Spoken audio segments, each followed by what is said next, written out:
नमस्कार, आप सभी का स्वागत है एनकेपी प्रोडक्शन में। मैं हूं नीरज और चलिए आज आपको बात करने जा रहे हैं वो बैकलॉग एग्जामिनेशन से रिलेटेड बात करने जा रहे हैं। तो ये बहुत भी बड़ी खबर है और बहुत ही बड़ा अपडेट है।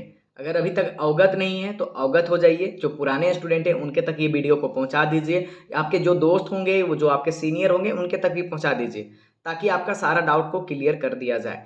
तो यहाँ तक मैं बात करने वाला हूँ कि बैकलॉग से रिलेटेड है।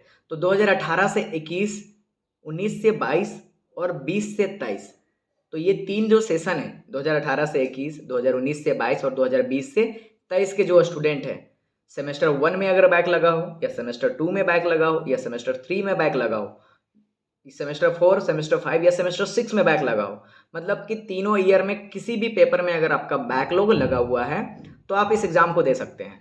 तो उसके लिए जो है आपका पहले तो मिड सेम होता है, आप सभी को पता है। तो अगर आपको बैकलॉग लगा है तो आपको मिड सेमेस्टर देना पड़ेगा।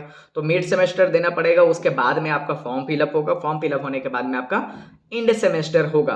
तो जितने भी स्टूडेंट हैं जिनका सेशन 2018 से 21 है, उसके बाद में 19 से 22 है और 20 से 23 है, तो वो स्टूडेंट से अनुरोध है कि आप अपना डिपार्टमेंट में जा करके एक बार कंफर्म करें, क्योंकि 16 से लेकर के 21 के बीच में 16 से लेकर के 21 के बीच में आपका जो है एग्जामिनेशन होने वाला है मिड सेमेस्टर।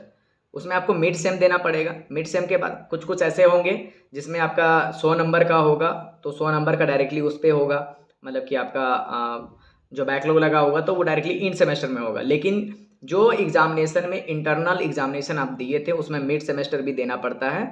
तो जितने भी स्टूडेंट का बैकलॉग लगा हुआ है तो वो स्टूडेंट क्या करें, अपना कॉलेज बैकलॉग लगे हुए हैं, अच्छे से सुनिएगा, बैकलॉग जिनका लगा हुआ है, जिनका बैक लगा हुआ है पेपर, एक भी पेपर बैक लगा हुआ है 3 सेशन का, सेशन 2018 से 21, 19 से 22 और 20 से 23, ये जो स्टूडेंट है जिनका बैक लगा हुआ है, आप कॉलेज में जाकर के अपने डिपार्टमेंट में बात कीजिए।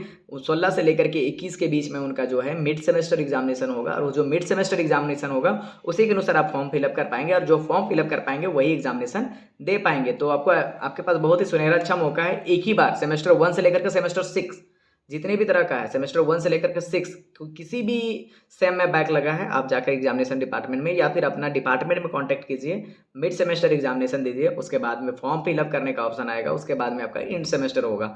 बाद में मौका नहीं दिया जाएगा, क्योंकि ये देखिए एक बार में ही नोटिस निकाला गया है, इसलिए कोशिश कीजिए कि आप अपना, जिनका बैकलॉग लगा है, जिनका बैकलॉग नहीं लगा है, सारा पेपर क्लियर है, आपको कुछ भी नहीं करना है, आप आराम से रह सकते हैं, उससे कोई दिक्कत नहीं। जिनका बैकलॉग लगा है उसके लिए ये है, तो जिनका बैकलॉग नहीं लगा है वो आराम से रहिए, उससे कोई दिक्कत नहीं। अब यहाँ पे बात आती है जीई पेपर का। तो जीई पेपर में अगर बैक लगा है तभी आप उस पर अप्लाई कर सकते हैं, और अगर बैक नहीं लगा है तो फिर आप उस पर अप्लाई नहीं कर सकते हैं, ये चीज़ भी है। अगर उसके लिए और भी क्लैरिफिकेशन चाहते हैं तो एग्जामिनेशन डिपार्टमेंट में एक बार जाकर के आप जरूर संपर्क कर सकते हैं। और इसी तरह के अपडेट के लिए बने रहेंगे एनकेपी प्रोडक्शन के साथ। बहुत बहुत धन्यवाद।